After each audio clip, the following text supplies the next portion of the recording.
Hey everyone, so the Hawken open beta is currently underway right now, and I've been playing it for a couple of days, and I am satisfied with what I played so far. I first found out about Hawken in New York Comic Con back in October, and there was these two computers set up in the Javits Center, and not too many people were playing it. People were just walking by, and when I saw it, I was like, "Oh shit, this looks freaking awesome!" Because the first thing that popped into my head when I saw Hawken in action was Chrome Hounds. The two main things that got me hooked into Chrome Hounds was the graphics and the very in-depth customization that Chrome Hounds had to offer. The first thing I want to point out with Hawken is the graphics. Hawken is one of the sexiest looking games I've ever played, regardless of if I played a game on Xbox, PlayStation 3, or even PC for that matter.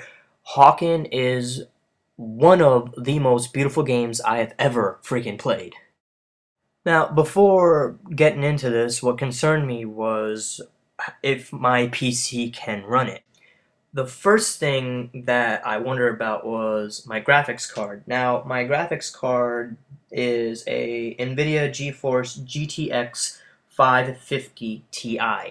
I can run Hawken with no problem at high settings. I even tried it at ultra, but I really didn't see much of a difference in gameplay. You can run it at high settings and you'll be fine.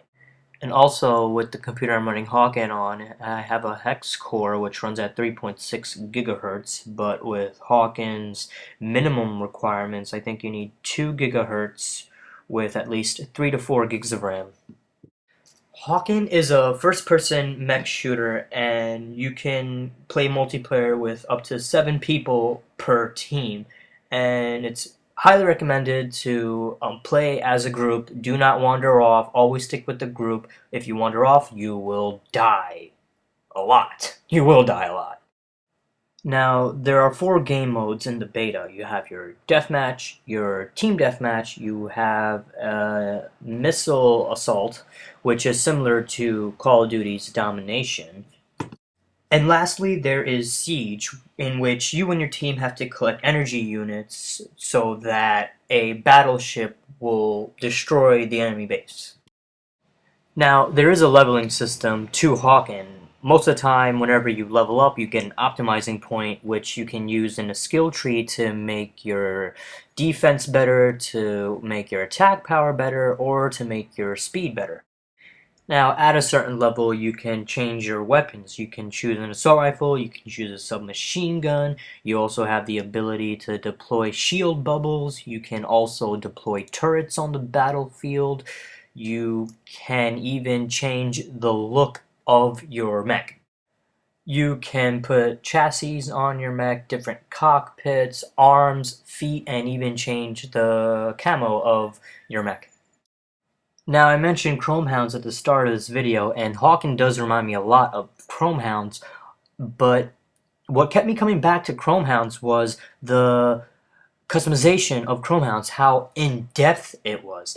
Yeah, Hawken does have a lot of customization options, and I really like it, but it is in no way more in-depth than what the customization was like in Chrome Hounds.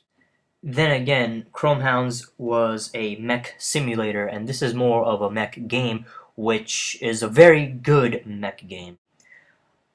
I'm really surprised at what Hawken delivered so far, and the beta is still on right now, so if you have a PC, go ahead and download the beta. Hawken is a really awesome game. You do not want to miss it. And also, Hawken is a free-to-play game.